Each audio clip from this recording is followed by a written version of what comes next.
Hi, I know it's been a long time since I've checked into this channel, and I do apologize for not making any videos for such a long time. But I've been quite ill. I've been trying to work a full-time job, take care of a house, my dogs, my kid, and time just gets away from me. Even today, the whole day just got away from me. It's like after midnight already. So, anyways, progress. My fibromyalgia is the same. My chronic fatigue's been much, much worse. I had about a 3 week period where, oh my gosh, I it took me hours to get up and get out of here and try to work for a few hours and come back and hit the bed again, on the heating pads. But I can tolerate the pain much more than I can tolerate the fatigue because trying to work and do what you need to do with that chronic fatigue setting in, oh my gosh, it's horrible. And I have noticed that a lot of times it'll flare up right after a bout with IBS. And my IBS has been better lately, and my fatigue's been a little bit better. It was about, I think it was the end of June, like the middle of May to about the middle of June, actually, where I was just so exhausted I couldn't hardly do anything. And I would just push and push and push, and I would just be dead. Anyway, so that's the thing I guess I'm going to have to live with because there's nothing you can do with it.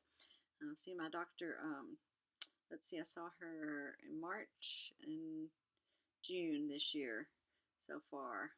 I had seen her in December. I see her every 3 months. She's managing my pain meds, and she pretty much manages, everything for me. Um, I was having some shortness of breath and a little bit of like chest pain. And so I went to just the regular family doctor, in my neighborhood, and they gave me like a steroid inhaler, an albuterol inhaler, and I had to go back, and my blood pressure was totally out of control. It was running like 180 over like 102, and we just could not get it down. So they doubled my blood pressure medicine, and I had to go back the next week, and it was still out of control. So they finally changed it to Norvasc and put me on Norvasc 5 milligrams twice a day. So it took about another week, and it finally started coming down. And so now it's running about like 136, 137 over like, I don't know, 87, something like that, which I can live with that. But it was out of control for a while, and I'm like, are you just gonna let me sit here and die, or are you gonna fix this? They were just so slow to like change my meds and stuff. I was, getting worried. So anyway, while I was there, they did a chest X-ray for the shortness of breath and stuff. I thought it was because of my blood pressure being out of control. And they did a chest X-ray and said, no, you have asthma. So now I have another diagnosis of asthma. So they just told me to use the inhalers, and then I had to go back again the next week because I got thrush in my mouth from the steroid inhalers. So they gave me a big bottle of the nystatin, swish and swallow stuff, and they made me go to a pulmonologist. So between that visit and when I could actually get into a pulmonologist, which I'd never been to before, I had to just find one and go. I did another big bottle of the nystatin. They were about that big. Still had the thrush. She changed the inhaler, but she gave me another steroid inhaler. Instead of changing it, to something completely different, she gave me another steroid. So, same thing. Next week, I still had the thrush. So she gave me a bottle of pills that you like. They melt in your mouth. Some kind of like lozenges things, but they're pills. So I did that. So another couple of weeks go by, and she had to call me in another bottle because I still had the thrush. Now we're getting into months here. All my food tasted horrible. My mouth tasted horrible all the time. I had to scrape that crap out of my mouth at night. It's disgusting. I'd never had thrush before ever in my life. So I go to the pulmonologist. He does all these pulmonary function tests. Like it took hours. I told him about the thrush. He looked in my mouth. I can't see any thrush, so he didn't give me anything for it. Even though I could feel it in my throat at the time, I felt like I was choking to death. So he confirmed the asthma diagnosis like we didn't already know, charged like $1,200, and he gave me Singulair. So it's another pill added to my regimen. And he gave me another inhaler to try called QVAR. Um, I'm not sure if it was a steroid or not. I think it was another steroid inhaler. Yeah, it was. Anyway, I had to stop taking that about 2 weeks ago because I still have thrush in my mouth. So we're going on 4 months now, and I still have oral thrush. It is so disgusting. Everything tastes horrible. Like I said, my mouth tastes horrible all the time. I have to eat Altoids all the time. Everything I eat tastes like that. It's just disgusting.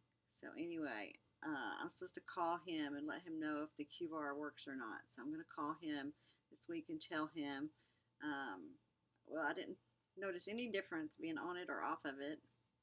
I'm not having much shortness of breath unless I'm, like bringing in groceries or something, or, exertion.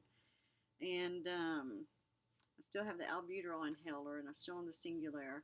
So I'm going to call him. I think he was going to add another pill to it if I continued with the thrush. So anyway, I went to my regular internist, pain management doctor, last week. She refilled all my medicines, and she gave me 30 days worth of diflucan. So I'm hoping that'll clear it up. It's only been a week, and it's still there. I would show you, but you can't see it. It's like back on the back of my tongue and my throat and stuff, and it gets on the roof of my mouth and everything. So anyway, I got an email from the insurance company yesterday that said that the albuterol inhaler is not covered, so they didn't send that. And then they wouldn't send my blood pressure medicine because it hadn't been 30 days. So I guess I could just sit here and die because it's not on their plan. The thing of it is, it's got that $3,000 deductible, so I pay full price for it anyway. So who cares if it's on their plan or not? I'm paying for it. So anyway, I got to deal with that, and now I'm semi-retired. So I'm only going to be working part-time now, so I'm not going to have that insurance anyway. So I don't know what the heck it matters. I'm going to have to buy private insurance and try to work enough to pay for all that. Sorry, I keep saying you know how it is with the brain fog. I have to think what I'm saying, think what I want to say next, and all that crap. Anyway, so that's what's been going on with all my illnesses. I haven't had anything else new except the asthma. My rash is just about cleared up on my arms. It was on there for months, but it's finally cleared up now. I don't have any rashy right now. I get it all like in here mostly. Sometimes down in here, but mostly it starts like around my elbow. But anyway, so I just wanted to pop in and say hi to everybody in the fibro and autoimmune disease communities, and let you know I'm still alive and kicking, although I don't do very much except rest. I do have to work. Last week I worked Monday, Tuesday, Wednesday, and a little bit last Sunday.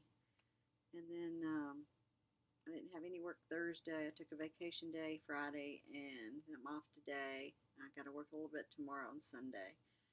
And I have a pretty full week coming up, so some weeks I'll be still close to 40 hours, and some weeks I probably won't be but 15 or 20. So I got to make it just all even out so I can pay my bills, buy groceries and stuff. Anyway, so leave your comments if you will, please, and subscribe if you haven't already. And I will try to keep this channel updated more often. I am really sorry about that. I have started vaping and started a vape review channel. So I've spent all my time for the last 6 months or so doing vaping stuff. And my channel's been up about less than 2 months. So if you're a vapor, go over there and check out my vape review channel. And if you're not, that's fine. So anyway, thanks again for coming by, and and I will catch up with you later. Thanks. Bye bye.